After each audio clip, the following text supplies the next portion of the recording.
Welcome to Family Features, a podcast for anyone who wants to experience healthy relationships within their family. This is Dr. Corey Gilbert, and I'm honored to come alongside you to encourage, educate, and equip you as we focus on the different relationships that make us family. Let's get started and focus on today's feature. Welcome to the Family Features podcast. My name is Dr. Corey Gilbert, and today I have a special guest, Dr. Joe Martin. Thank you for getting on here with me. Corey, my pleasure, bro. Thank you for having me. I'm excited about being here.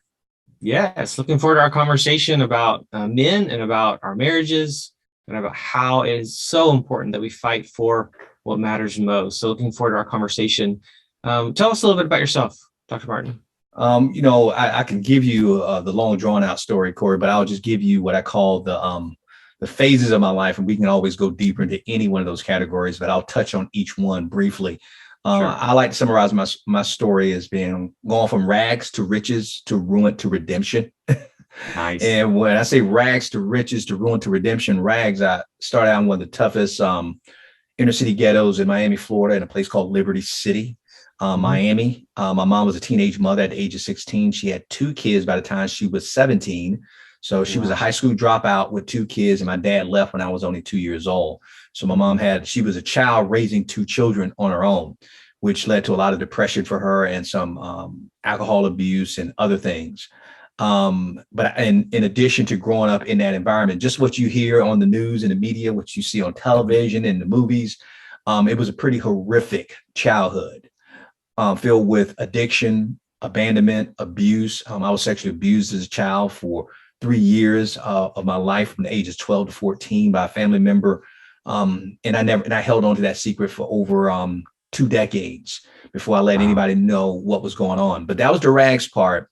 And there's other stuff in that we can unpack. But the richest part is that in spite of growing up in that environment, Corey, I ended up, was the first person in my family to graduate from high school, to go on to college, graduated early at the age of 20, top of my class, bought my first home when I was a senior in college, moved my mom out of the projects at the age of 21, started my first business at the age of 22, a clothing store with my ex-wife. And I put the emphasis on ex-wife because that's going to get to the ruin part. But with my ex-wife, I became the youngest professor ever hired to teach at a university in the state of Florida at the age of 24.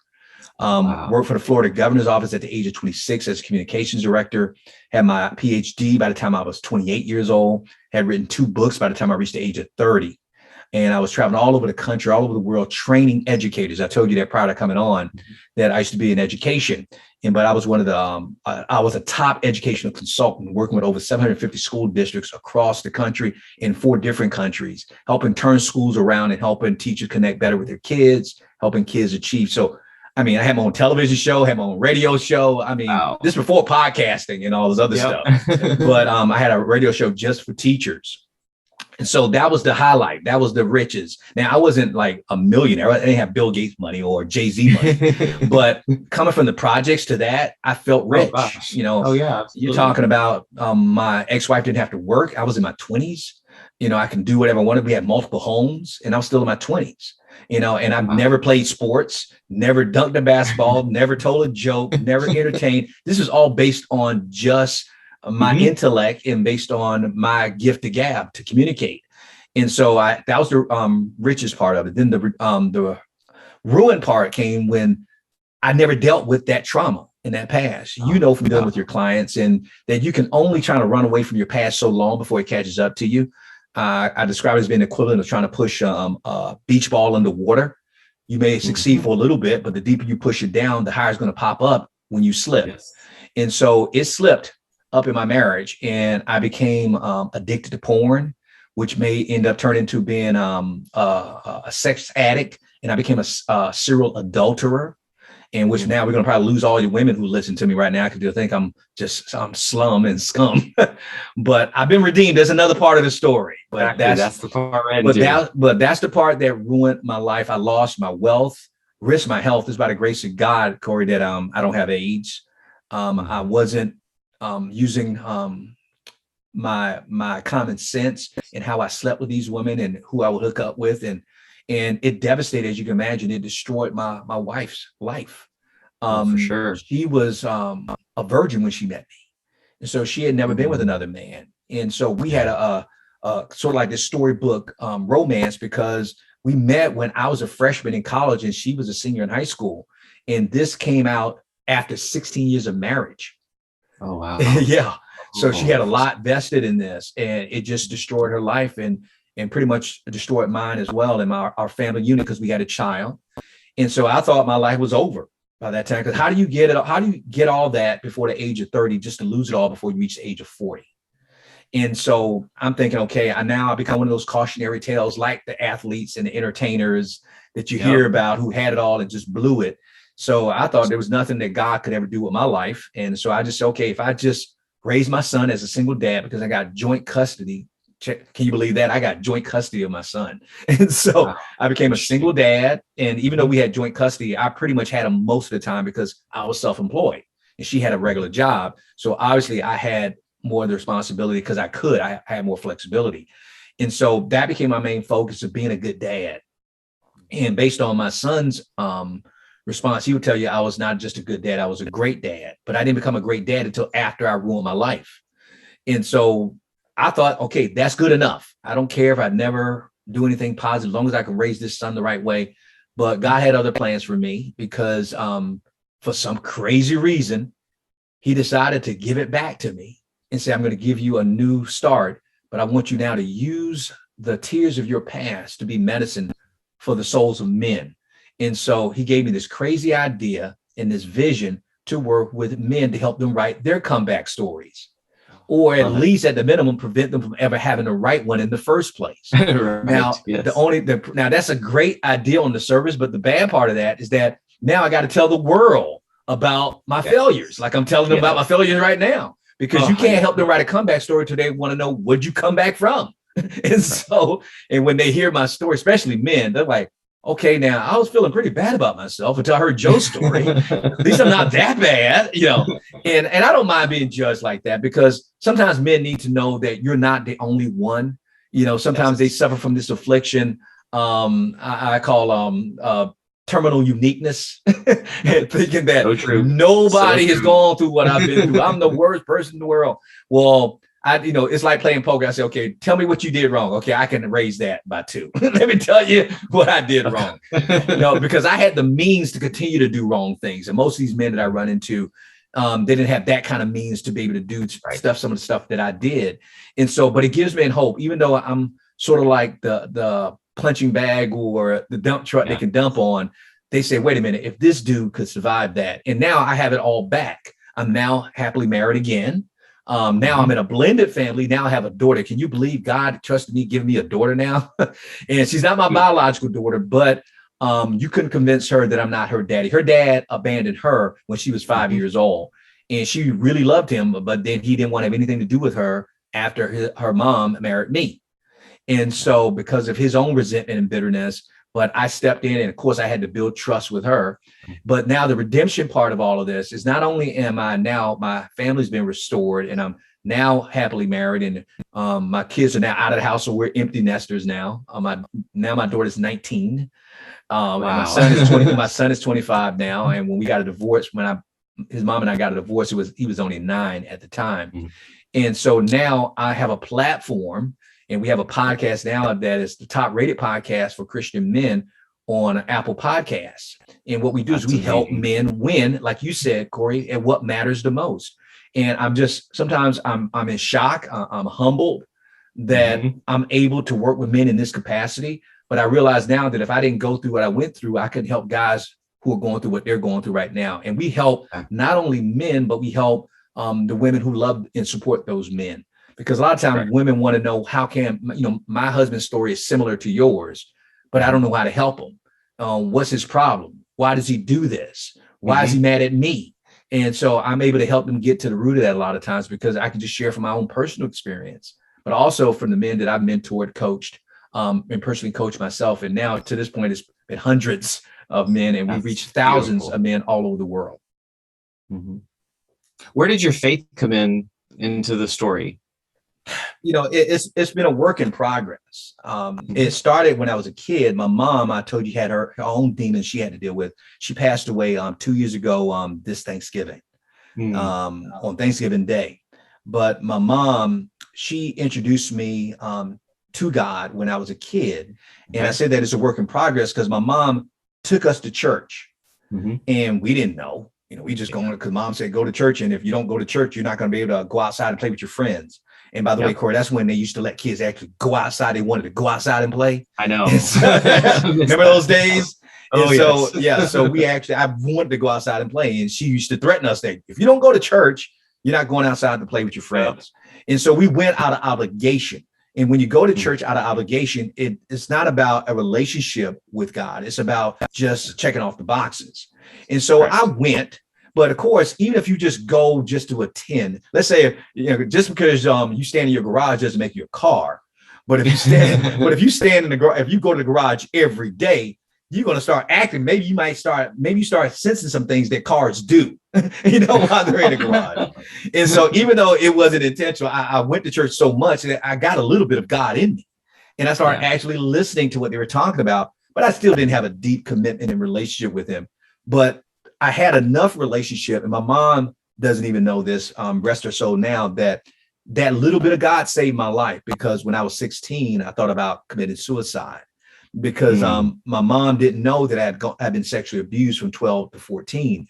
And you don't just push that away. You need to get therapy, counseling, and help for that. And unfortunately, in the African-American community, that's not always a popular thing to do. It's also true of people in the Latino community who think you need to keep it in the family. You don't need to let other people know what you're doing.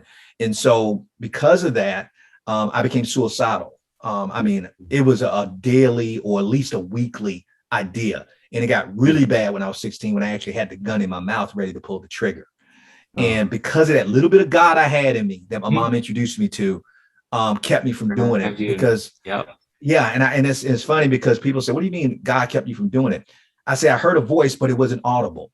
But it was very loud, and it was resonating in my heart and in my chest. And it kept telling me, don't do it.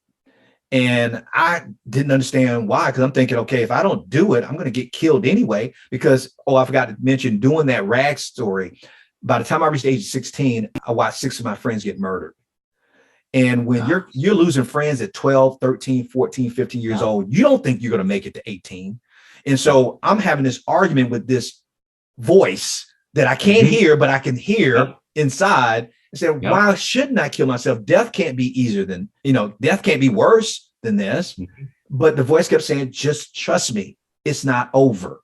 That's all I kept hearing. Trust me, it's not over. And I cut a deal with God that if he let me make it out of that situation, that I would do something, which a lot of people make those deals and then they forget about it, like I did later on. And so the progress became, after I made it out of that situation, didn't kill myself, totally forgot about God after that, because I made it. You know what I mean? But then that's when I say it became it's a work in progress, because after I got married and my first son was born, somebody reintroduced me to God again. And then that became another phase of my relationship with God. So now it's okay, that's right, I made this promise to God, but that's another phase, because what I found out is that, okay, now I know who God is, but now I just have fire insurance. At least I'm not going to, I'm not going to burn in hell, that kind of thing. And so he was my savior, but he wasn't my Lord. And what I mean by my Lord, I wasn't listening to how he wants me to live, because here's what I thought, and go ahead and shoot me, that I thought if I just do all the right things, good things should happen for me. God is going to bless me, because I'm being a good husband, I'm being a good father, I'm taking care of my family, I'm providing. That's now how it works. I learned the next phase of my life when I realized now I have a real relationship with God, that I don't do things for God to do good things for me. I do things because God is good. And this is my way of saying thank you. No different than our own children. I don't want them to do something so they can earn my love. I want them to do the right things because they love me. And even if they don't do the right thing, guess what? Daddy still loves them.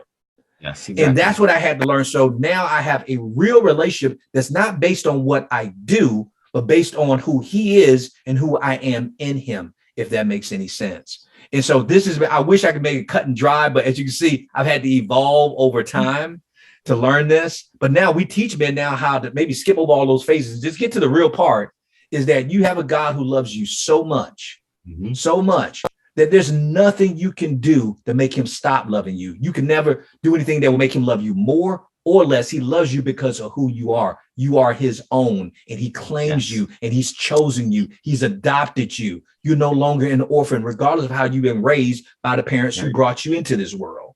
And so that's where I'm at. So it's been progress, a work in progress. It's amazing how hard that is and how tough it is. Like you want everyone to skip all that pain and just come to the best part. But how many of us men especially really need to go through some of the pain, and then how it affects your wives and children and so many people in our family, some of those decisions, because that had to have been a dark season for you, kind of the riches to what was the next one? Ruin. Rags to riches to ruin. That ruin was that was a valley, bro. That was then after that ruin. What was it after the ruin that you really felt God really grabbing you? Was it that kind of call to use your ruin for him? No, what it was, I was just trying to survive it. I was just thinking, okay, I didn't die in the midst of my sins, because I mean, the stories I can tell you about when I was in the ruin part, stuff I used to do that put my life in jeopardy. And I look back and I can't believe that was me. It's like there's a different personality. But what ended up happening as I'm surviving this and I'm coming out of the ruin part, I didn't know there was a redemption phase. But what ended up happening, I met a man. And doing my course of my work, I was going down to Florida because I was living in Tallahassee, Florida. I was going down to Miami, near my old neck of the woods, to go down there to speak. And I was working I was lecturing at Florida International University. And I met a young man in the audience who came up to me and asked me to sign one of my books for him. And he told me who his dad, he told me that to sign it for my dad, not for me. And I'm thinking, wow, I've signed hundreds and hundreds of books. Nobody's ever asked me to sign a book for their dad before. And so this is divine intervention, man. I said, who's your dad? He told me who his dad was. He said, my dad's a school teacher here in Miami. I said, hey, man, I'm from Miami. He said, yeah, I heard your story. Because now I wasn't living in Miami. I was just visiting there to speak. And I said, so where does he teach? I'm from here. He said, oh, he teaches at Horace Mann Middle School. I said, wait a minute. Horace Mann Middle School is in Liberty City. That's where I grew up. Yeah. And he says, yeah, I know. I said, but you're white. That's what I told him, right? Because I didn't meet a white child until I was 12 in Liberty City. That's how isolated our community was. And I said, but you're white. He said, yeah. I said, is your dad white? He says, yeah. I said, there's no white people in Liberty City. He says, he says, my dad doesn't live in Liberty City. I said, so why is he teaching in Liberty City? I said, because Horace Mann is the worst middle school in Miami. And he says, yeah, he said he voluntarily chose to teach in that community. I'm like, what? Why would he do that? He says, that's just the kind of man my dad is. That's why I think he's going to enjoy your book. My book was on servant leadership. Right. And so, so I said, okay. So I signed the book to his dad, and I something told me to put my card in it. Now I know it was God speaking to my heart. Give him your card. Because I usually only give my card to kids who come from bad backgrounds, who need a role model, that kind of trying to give back. Right. And so I put my card. He said, what's this for? I said, I don't know how your life is going to turn out, but if you have a dad like that, it's probably going to be an amazing life. And I can't wait. I would love for you to keep in contact with me. Let me know how your life turns out. And he's looking at me all weird, Corey, like, who is this crazy dude? Right. He said, okay, whatever. Right. So his name was Micah. And just like in the Bible, Micah in the Bible. So I gave him my card and didn't think anything of it. Fly back home. About 2 weeks later, I get a call on the phone from this guy. And he says, is this Dr. Joe Martin? I said, yeah. He says, this is Howard Mintz. He said, you signed a book to me for my son? I said, yeah, Micah was his name, right? He said, yeah. He said, yeah, I'm Micah's dad. I said, wow. I said, he told me that you teach as Horace Mann in Liberty City. He said, yes. He said, let me get this right. Are you from Liberty City? I said, yes, sir. He says, and you wrote a book? I said, yes, sir. He says, but you're from Liberty City, right? I said, yeah. He says, where'd you grow up in Liberty City? I said, Scott Project. He said, and you wrote a book? I said, well, awesome. Sir, I've written several books. That was just one of them. And then he asked me, he says, what would it take to get you to come down here to speak to my kids at Horace Mann? And I said, sir, just an invitation. He says, but I heard you get paid to go all over the country, all over the world to speak. He says, yeah. I said, but I'll do this for free. Yes. He says, absolutely. you will come down here for free? I said, Mr. Mintz, I said, no one, I said, since I've left Liberty City, no one has ever invited me to come back to Liberty City to speak. I've spoken at your son's school, at Florida International University, University of Miami, Barry University, all the college, Miami-Dade Community College, all of them, but never to Liberty City.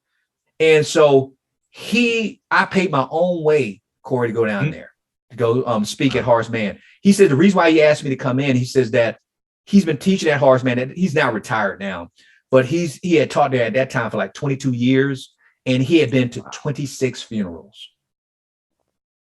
Middle school, 26 funerals. I thought I had it bad seeing 6 of my friends die. This man has attended 26 funerals with all small caskets.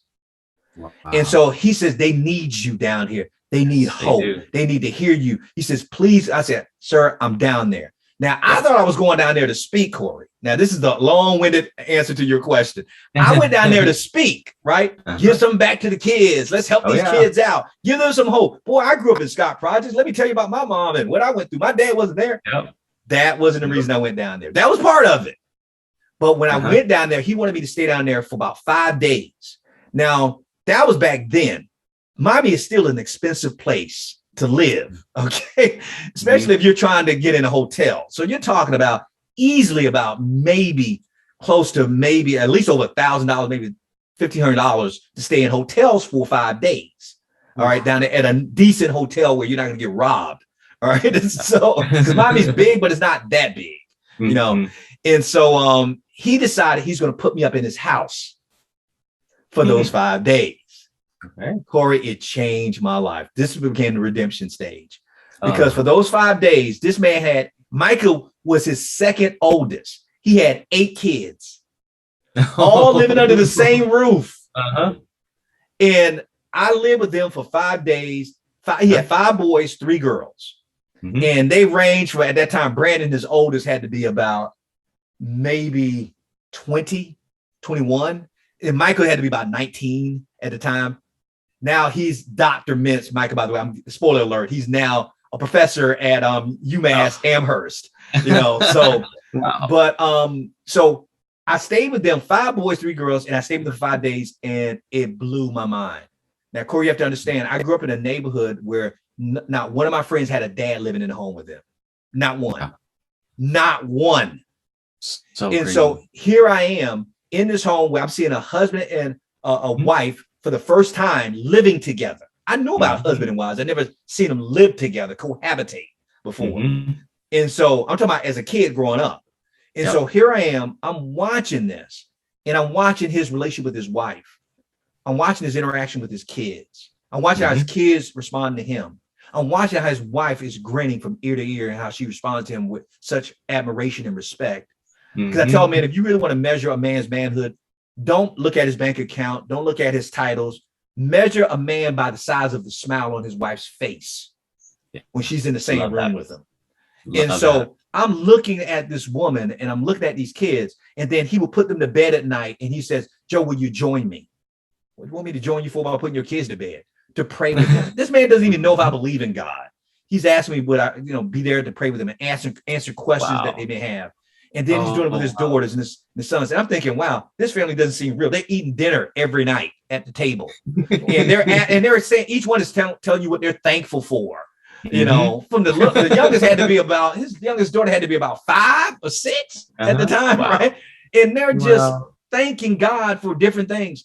And they're having your 30s. Yeah, I'm in my 30s at this time, right? And I'm like, what is this? I never seen anything. And I thought the first night it happened, I thought it was just an act. Because this seems just like the Waltons. That's an old reference. People are like, what is the Waltons?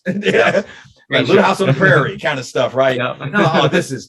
They just putting on this act because I'm there. They're all having dinner together, but they did it every night. And they had family devotionals. They asked me to participate, and I'm thinking, okay, you can fake it for one night, but you doing this 5 days. This got to be your lifestyle.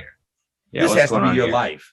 And I walked away with just mesmerized. I'm not even talking about the 16 schools he had me speak to in Liberty City. 16 schools. That's why I was down there for 5 days. You're talking about on average about 3 to 4 schools a day. I didn't have a voice when I left, but that was amazing in itself. But it was more so living with him for those 5 days that changed everything. I got to go to work with him every day because he was pretty much my, what do you call, like a valet and my chauffeur and everything else. Yeah, he was everything. And so he did all that. And I didn't want to leave. I was just thoroughly enjoying myself. I got to talk to him. And when we were leaving, he gave me this bag full of books and CDs. And remember the old VHS tapes? It was on parenting, on being a husband. Now here I am, I'm divorced, you know what I mean? But he's giving me stuff on parenting, on being married, how to raise daughters. And I don't even have a daughter at the time. He's how to be. I'm just like overwhelmed. And he's giving me this while he's dropping me off at the airport. And he's explaining each one like he's Vanna White on the Wheel of Fortune. And this is what you get when you do this. And he's explaining all this stuff. And I just started crying. And I broke down crying. He says, Joe, why are you crying? And by this time, he was no longer Mr. Mintz. He was Howard to me. I said, Howard, my entire life, I've been praying and asking God. I said, God, here I am achieving all this other stuff. And I said, but the most important thing I needed to be, I didn't know how to be. And that was how to be a man, how to be a father, how to be a husband. And God, with all these degrees, how can I be this stupid? Why won't you send me somebody? Why don't you give me some help? And I say, and then I meet your son at FIU. And by a whim, I decide to give this kid my card. And by a whim, you happen to be somebody who works in my old neighborhood. And he sends me you. And I get to live with you. I say, if this ain't a sign from God, I got to be the biggest idiot in the world. I said, you're the man I've been waiting for my whole life. Oh, God, I don't want to lose it, Corey. That's beautiful. My whole life, I've been waiting for you, Howard. I said, now you're here. And you're getting ready to put me on a plane. I know you got 8 kids, bro, but will you just adopt just one more? You got 9. And he's been my father ever since. I just got a text from him this morning. I get a text from him almost every day. And he started the redemption part. And about maybe 7 years into our relationship, I said, Howard, I was having lunch with him and his wife. They had come up, they was going through to go see one of their kids, because now the kids are all over the place now, all over the world. And so he stopped in, they had lunch with me. And I remember asking that to him. I said, Howard, man, what you've done has changed my life. And because now this time I didn't have an organization. I didn't have what I'm doing now. I was just now a better father. I now, now I'm dating. You see what I mean? And I know now what to look for in a wife and all this other stuff. And I said, Howard, what can I do to repay you? I said, you just name it. Anything, man. You want me to name my future children after you? I don't care. You just tell me. I said, because I can't possibly repay you for what you've done for me. My mom had a chance to meet him before she passed. She loved him. To say, oh, Joe, now I see why you talk about him so much. She got to meet him. My son got a chance to meet him. And so I said, what can I do to repay you? And Corey, he told me, he says, you don't owe me anything. I said, yes, I do. He said, no, you don't owe me anything except one thing. I said, you name it. What is it? He says, go make disciples. Share it. He said, what you see, what I've done for you, Joe, go do it for other men like you. Amen. Who need what you're looking for. You are looking for, Joe, how many other men you think are out there looking for a father figure, for a man they can trust, who can pour into them to share wisdom? He said, Joe, if you did that for me, that would be more than enough. Now, Howard had no idea I'll be doing this. Oh, gosh. But think about his impact. His impact there. And now he's one of our big, because we're a nonprofit. And so we get donors given to us. Guess who's one of our biggest, if not our biggest supporter? Howard. Absolutely. Yeah. And I say, Howard, you don't have to give anything, man. You don't have to give. He said, no, he is so proud of me, Corey. And Howard's a school teacher. Now he's retired now. He's retired. He's left that behind now. Incredible to see that even as a school teacher, he's invested in you. That's just beautiful. Could you imagine now that he's sitting back and watching the ripples effect of some guy he just let crash at his house for 5 days and said, he's now reaching how many people in how many countries? Joe's doing what? And wow. So your organization now is Real Men Connect. Yeah. That's the name of it. Tell us more about, so then what did that turn into? Yeah, because what ended up happening is I realized, okay, I wanted to give back and I wanted to make disciples and I wanted to mentor. And I said, okay, God, how do I do that? What can I do? I said, now they know me in education, but nobody knows me in the men's arena. What do I do? And I had a vision of 3 ways to connect with people. I said, okay, I'm a good speaker. I said, so what I'm going to do, I said, I know what I'll do. I'll do videos, because I'm animated and I can grab people's attention.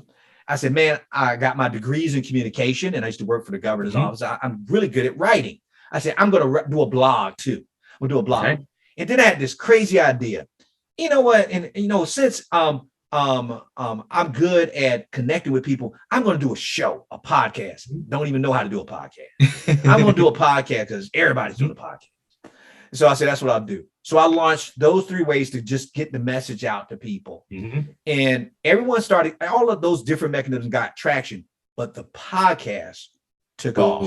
And I keep thinking, why did the podcast take off? And I got why it took off. When I was doing video, it was me sharing my story. And people were loving it. Wow, man, this guy's really inspiring me. Man, I can do that too. When I was writing, I'm writing about my experiences. Oh, this guy's a great writer. With the imagery and man, I can relate to his story. But when I did my show, it was about the guest. And we were sharing our stories with each other and how they were overlapping. And so I started bringing in these people that they said, wait a minute, it's not just Joe is not some unicorn. There's another guy just like him on the show. And so when they realized that they're not unique is when that took off. And man, when I say it blew up within the first 10 months, we were the top rated on Apple Podcasts. Within the first 10 months, we just surpassed 2 million downloads of our podcast, 2 million. And we're in 136 countries.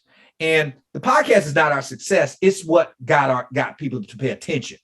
Now, because of that, we've attracted so many people. Now they know what we do. Now they're reaching out to us. And now we've been an internal community of men. We have, in our organization, we got another organization called the Real Men 300. And these are men who are doing life together. No different than Jesus did life with 12 disciples. We're doing that with hundreds of men. And people say, how could you possibly do that? We do it very well. And to the point like this, that we have hundreds of guys, but every guy knows he can touch me no different than I'm talking to you right now. I'm not like that guy who they can't get to. They can call me, reach out to me anytime as if they were talking to their wife. And they can reach out to any guy in our organization as if they were talking to their wife. And they're all shocked, like, how can you do this? I said, that's the equivalent of you asking what goes into a sausage. Don't ask, just eat the doggone sausage. We've organized it in a way that we've been able to grow, thank God. And it makes it seem like it's so personal, and it is, but they just don't know how we pull it off. So we're doing life together, and we're 24 hours a day, 7 days a week, 365 days out of the year. Men are doing life alongside of me. So, now here's the dangerous side about that, Corey. Since men are that close to me, guess what they know? Every argument I have with my wife. They hear every pain I'm having with my kid at college right now. In other words, they get to see sides of me. They probably thought, now he don't look so special anymore. Because the shine is gone now. But at the same time, they appreciate it because they say, wait a minute. So I can be just as jacked up as Joe and still have a joyful life? Yes. Because it's not about being perfect. Exactly. And so to me, you can't just tell your story to people and only put in the highlights. That's what Facebook is. Social media is. They're highlight reels. No, that's why I don't even go to social media, because I know what social media, now we're on it and I had somebody manage that for me, but I don't go in there scrolling, because until you telling me about your divorce as well as your vacation, I don't want to hear from you. I want to know the whole story, not just the parts you want me to know. So these guys, when I went through the death of my mom, they knew about it. When I lost one of my other mentors who helped me when I got into this, when he died, they knew about it. When my daughter and I, who we were butting heads, they heard about it. When me and my wife were going, they hear about it. I don't keep anything from these guys because I don't want them to keep anything from me. And I'm shocked because they don't judge me for it, Corey. They actually appreciate it. They want real. Yeah. And so we grow together. Because I tell them, I say, how can God ever heal something that you won't reveal? Exactly. You got to be able to reveal it so it can be healed.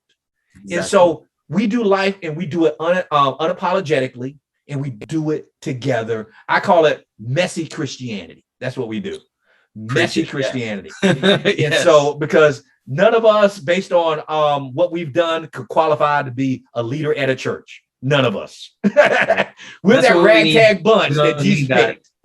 We don't need that shiny suit and that fake facade. We need real. So, right. Amen to that. Because when you look at who Jesus chose as disciples, you're like, was Jesus having a lapse in judgment? Why would he choose somebody who would betray him? Why would he choose a tax collector? Why would he choose a person with anger management issues? Why would he choose, why would he do that? But I get it now, because it wasn't about what they're doing, it's what they were going to become being around Jesus. And so what we're becoming together is, man, we realize we can celebrate our imperfections. We can celebrate our frailties, our trauma, our pain, the stuff we talk about. You think, how come they don't talk about this outside of this environment? And I tell guys, that's why some of these guys stick with us. They've been with us now for 3 years, 4 years. I'm like, why are you guys sticking around this long? Jesus only hung out with the disciples for 3 years. You know what I mean? 4 years. But what they found out is that, wow, Joe, if I leave this, I'm not going to get this kind of authenticity and realness anyplace else. He says, my pastor's not sharing this kind of stuff every Sunday. That's and also, sometimes I can't even get to my pastor. God bless his heart, but he's busy all the time. Right. You know, my friends have lives. They're not making time. He said, what we're doing, we're being intentional about doing life together. And doing life together. Men are dying for that. It's so sad how isolated most men are. I bring my kids to class. I teach at a university here, and they're getting older, so they're not as cute as when they were younger. But I remember one time my son in class, he's 7 or 8, and I say something to the class, and my son raises his hand and goes, "Dad, you don't do that." The whole class is like, "Oh!" Just called me out right in front of the class, and I love it because one of the things that's a theme of my course evaluations is he shares too much about his life, and I'm like, I'm not going to get up here and preach at you. I am going to live life with you. And there you go. And I'm a professor, but I actually want you in my home. I love having students over. Yeah, I want them to see me with my wife. I want to see them with my kids, because it changes our relationship. So and Corey, it changes them too. It changes them too. I wish I could have seen that when I was in college. I wish some of my professors would have said, Joe, let me introduce you to my wife. Let me introduce you to my kids. Because then I would have seen what a husband and wife look like. Why did it take me to my mid-30s to see it? That's crazy. It's crazy. So crazy. Yeah. Yesterday, I took my daughter to class, and she actually was my client in a counseling skills class. And so she's 11 years old and had an issue. And so the class was, you could hear a pin drop. Wow. Watching this little 11-year-old in front of 40 students. That yes, they need to see that. Men need to see men. Women need groups or women. We need to see marriages. We need to see how to parent different. Otherwise, we only have an N of one, our own experience, whatever that was. We don't know. And we don't know we don't know. Right. So what you're doing is so critical. I'm so excited to meet you and to talk with you. Been looking forward to talking with you for a while because of just all you're doing and the impact you're making on the kingdom. It's planting incredible seeds. Thank you. Yeah. I know it's interesting to listen to that journey of just all that you've been through and how God's using that, and to think of those that are actually going to look at you and actually say some of the same things that you said about Howard, and how much that impacts so many actually generations. That's one of the things that I all of a sudden realized one day years ago was when I'm sitting with a person in front of me, like even doing premarital counseling or a couple, I'm not affecting just them, I'm affecting generations. Absolutely. Totally changes how they parent, then it changes a generation. It changes their marriage, it changes a generation. Corey, I joke with Howard a lot. I say, Howard, I know when we get to heaven, it's supposed to be a personal thing. I said, but I'm going to ask God to do me a favor. He says, what's that? I said, when you get to heaven, I want him to let me peek around the corner when you stand before him. He says, what? I said, because Howard, Mm. we're building eternal rewards, and that's going to be stored up. The Bible tells us there's eternal rewards stored up for us in heaven. And a lot of things we think we're going to get credit for, we're not, because we did it with the wrong motives. But there's going to be some stuff that God shows us, like, wow, God, you noticed that? Or you saw that? Things we never even imagined. I said, I just want to peek around the corner to look at the look on your face when God shows you your eternal rewards, and the shock you're going to have when you said, God, when did I go to Australia? When did I go to South Africa? When did I go to Guatemala? When did I go to Canada? When was I in Japan? God, I never left the country. God, Canada? God, Honduras? God, God, where people came to you there? I didn't do any of that. What do you guys? You must have another Howard Mintz. And he says, no. Because when you reach Joe Martin, you reach them. Amen. And I said, and the look in your face, I say, will be priceless. To think that you had no idea the impact and the ripples effect of your obedience and your faithfulness.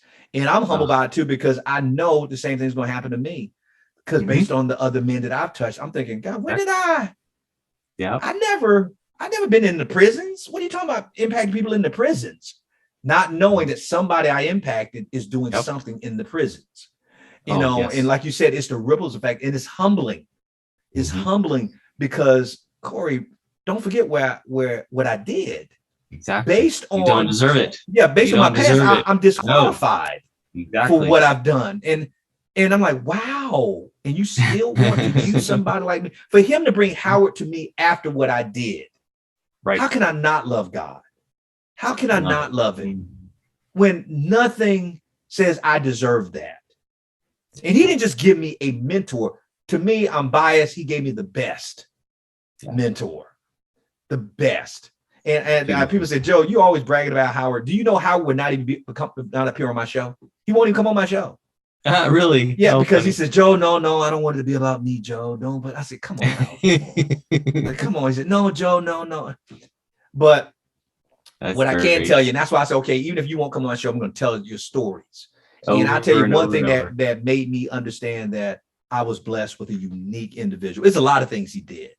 But this one thing blessed me more than anything else. It's when I first met him. And I'm thinking, this is going to be my mentor. Wow. When he picked me up at the airport, he took me, before he took me to his house, he took me to Liberty City. Okay. Now, I was a little bit concerned because the sun was going down and I'm in a car with this white guy and we're going through my hood. Right. And I told you, I never saw any white people in our hood. So I'm thinking, dude, you're going to stand like a sore thumb and you're going to get us both carjacked and we're going to die. On my first trip to Miami, back to Miami. People don't know me like that, right? I've been gone for a while. And so, and I can't vouch for you, you know. And so we're driving in our community and I'm getting scared. I'm nervous. Now, this after you pick my luggage is in the back and everything. So they're going to rob us and get a lot of luggage, right? And so we're going into the neighborhood. And I'm like, why are we going through Liberty City? I don't get it. He said he doesn't live in Liberty City. And what he was doing, he was making the rounds, Corey. And he was speaking to kids who he would have in class. Oh, I forgot to tell you, he was in charge of indoor suspension. So not only was he at the worst school in Miami, he's dealing with the worst kids. So he's making sure these kids will not skip indoor suspension because these kids rather be home, right? And so he's checking on, hey, I'm going to see you tomorrow, right? Yeah, Mr. Mintz. And all the kids are respectful. Now, these quote kids who've been acting out, but they're very respectful to him. And so I'm cool with that. I said, oh, he knows these kids. It's no big deal. But all of a sudden, it started to change. As it started getting darker, I'm thinking, okay, Howard, we need to get out of here, man. You know, this is getting kind of late. But he would still go check on the kids. When the kids started, since it was getting dark, they can barely see me in the car. So Howard's getting out, hey, man, I'm going to see you at school tomorrow, right? And they said, Mr. Mintz, who's that in the car with you? He said, oh, this is a guest of mine, Joe Martin. He said, are you okay, Mr. Mintz? You all right? Just if something wrong, they're about to attack me, right? Oh no! They think I was I was putting him in danger. They said, "You sure, Mr. Mintz?" I'm like, "Wait a minute, I'm scared, but for the wrong reasons. Now, I thought I was scared because he was with me. Now I'm scared for my life, thinking I'm going to end up getting hurt because they think I'm trying to jack him, right? And they love it, right? Yes. So I'm watching this and I'm thinking, Mr. Miz, I said, dude, tell them I'm from here. Like, tell them I'm from this neighborhood, right? They said, but Joe, they don't know you, but they knew him, right? Yep. And so we're getting in the car and I'm thinking, that was kind of weird, right? That's it. I'm afraid of my own neighborhood for my own life. But then he takes me to it's a very popular place for bad reasons called 62nd Street. And he takes me to 62nd Street. I'm like, okay, now, Mr. Miss, you're getting a little bit carried away. It's really late now. And now you take me in front of a crack house. We stopped in front of a crack house. And I'm like, this dude trying to kill me, right? What is he doing? This is my first day. And I got into. I said, what? And Howard looks at me and says, Joe, do you know what this is? Mm-hmm. I said, yeah, Mr. Miss, I know what this is. Do you know what this is? Like, he said, yeah. I said, Mr. Miss, this is a crack house. He says, I know. I said, why are we here? And it's after dark. He says, oh, before I take you to my house, I wanted to show you where it happened. I said, what happened? Where they found my dad's dead body. Whoa. I'm like, what? He says, Joe, when I was 19 years old, my dad got carjacked in another hood called Carroll City, which is maybe a couple of 3 miles north of Liberty City. Mm-hmm. They have different hoods around Miami. Mm-hmm. And where you don't go to different hoods because something bad could happen to you. So he says they found the car in Carroll City where they had carjacked my dad, because I thought that was going to happen to us when we was going to Liberty City. They carjacked my dad, but they found his body here in front of this crack house. Ooh. And I looked at Howard. I said, Mr. Mintz, are you serious? He said, yeah, man. He said, it devastated me.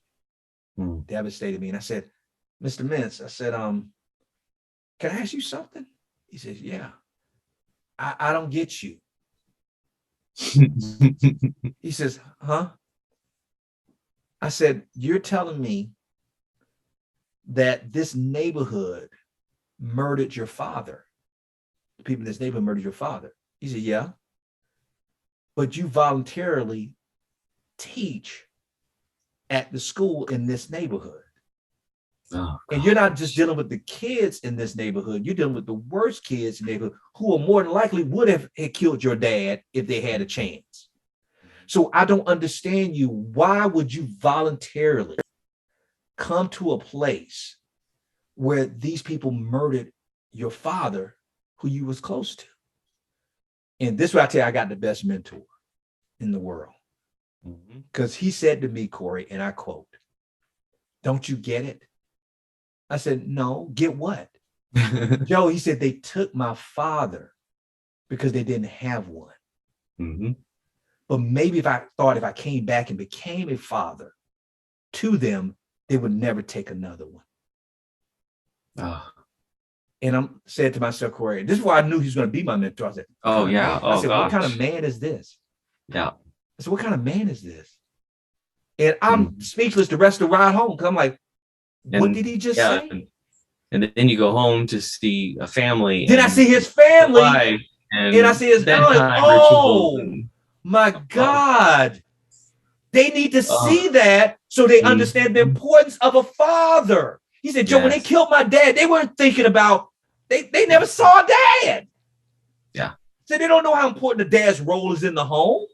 Oh. But if I become a dad to them, and because now I see remember the respect they had for him when he was driving around. Oh yeah, Mr. Miss, you okay, Mr. Miss? They're protecting him. Yes, from me, They're protecting him, and I said, and I didn't get it. And I said, oh, now I see. If you become a father, they won't murder fathers. Oh my goodness. Gosh, I am blessed to have a wonderful, wonderful spiritual father and mentor in Howard, because I needed to see that. Yes. And so what we're trying to do is put a value on the life of a father. Amen to that. Because whatever man they're hurting, he's somebody's dad or brother or son. And they didn't see it that way. And now he's getting kids in that community to see it that way. My biggest disappointment was when he had to retire. I'm like, how are they going to need? They need you. He said, Joe, no, I planted enough seeds that now they'll be able to do it without me. He said, that's what I'm asking you to do. Keep paying it forward. Keep making on the torch. So that's where I went. I've got 21 years as a counselor. And a few years ago, I realized I'm a therapist counselor, but I'm doing more coaching in terms of the way I do it. But then it moved me quickly to it's discipleship. It's discipleship. Yeah. What I do is discipleship. It's strengthening marriages and helping families restore, and also protecting people and teaching them boundaries and what not to do. But this is what you're doing is so beautiful. And it led to the Real Men Connect, your organization, the Real Men 300. Is that right? Real Men 300. Yeah, that's our community. Your community, which anyone listening, if your husband is struggling, this is a place to go. This is a place to find community, no matter where you live, no matter where you're at, what stage of life you're in. So the Real Men 300, got your podcast, books. Oh gosh, I'm just so honored to meet you and to see what you're doing and what God's doing in and through you. And plus you have your wife and your kids as well. And Corey, you mentioned about what you're doing now is, I started as a counselor, but then I found myself coaching, but I really now it's discipleship. And you know why it's necessary?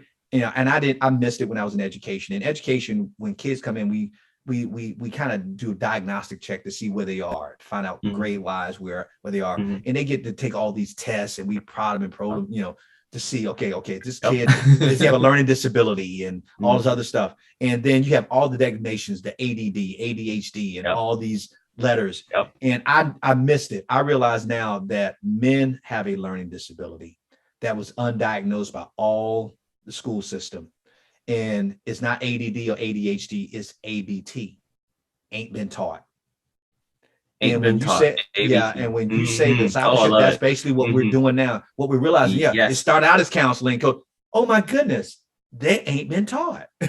They haven't been taught how to be a father. They haven't been taught how to spiritually lead a family. They haven't been taught how to love a wife. They haven't been taught how to disciple their children. They haven't been taught how to represent their faith on their job.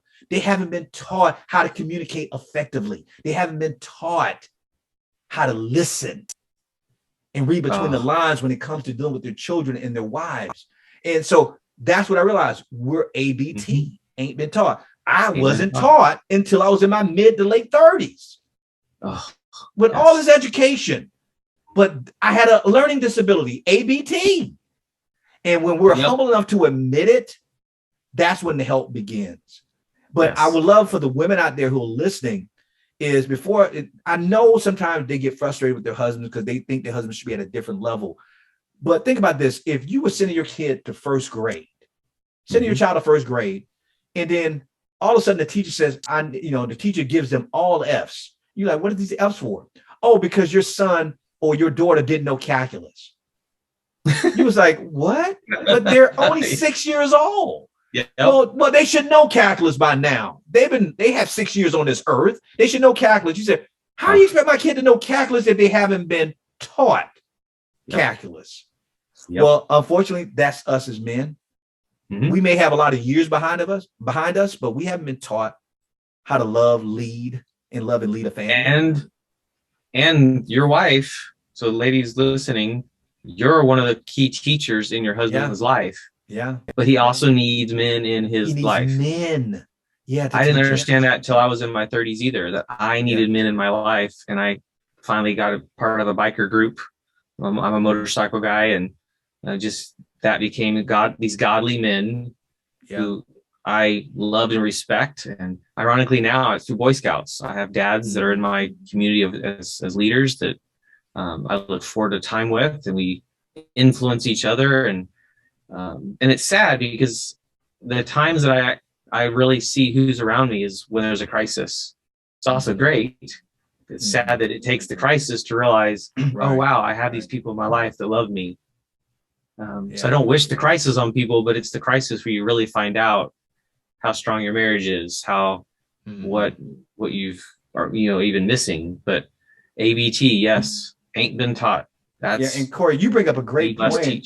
you bring up a great point when it comes to women, because I was raised by women. My mom, my sister, my godmother, my aunt. They were all played a role in my life in my development as a man. And I will tell you, they all loved me. Yeah. And they would give their life for me.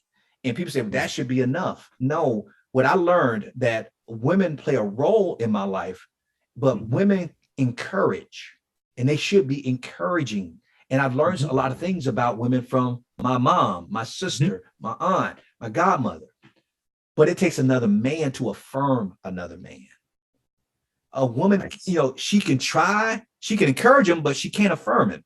And I know someone may not want to hear that, but let me put it in context for you in real life. When my son, and I learned this even through my daughter too now, who's not even my biological daughter. I'll give you two instances. My son, when he was playing basketball, and this is like, and he was like 7 or 8 years old. Those kids don't know what they're doing. They just run around crazy. Yeah. And so when he had a pretty decent game, he finishes, and his mom, oh, Kendall, you did such a great job. You did an awesome job. Oh, mommy's so proud of you. Yes. And then he says, and then he comes to me and he says, Daddy, what do you think? And I said, Kendall, you heard your mom. You did a great job. He says, I know that's what she said, but what do you think? Because I know you tell me the truth. Oh, yes. He's only like 7 or 8 years old. But he knew then that he already knew a truth. There was something in him that knew a truth. He said, it sounds one way, but I love when mom says, good job. But when you say it, it does something to my heart. Now, let me use the flip side of that with daughters. I didn't notice that I had a daughter. I'm thinking, what's the big deal? My wife was a single mom before she met me. So her and her daughter are like super close. I'm talking about almost that is dysfunctional close kind of thing. That's how close they are. Yes. And so I'm thinking, I got to build a relationship with this daughter, with the mom clinging to her like dad and everything. But we developed our own relationship. So one day my wife says to me, she says, it is so unfair. I said, what do you mean? She says, the power you have as a man with your daughter. I said, what are you talking about? I said, Faith treats you better than she treats me. They're right. What are you talking about? She says, no. He said, you haven't noticed? And I noticed. And when she said it, she says, you ever notice how hard I get? I'm the discipline. I get on Faith really, really hard. But whenever you express disappointment, she crumbles.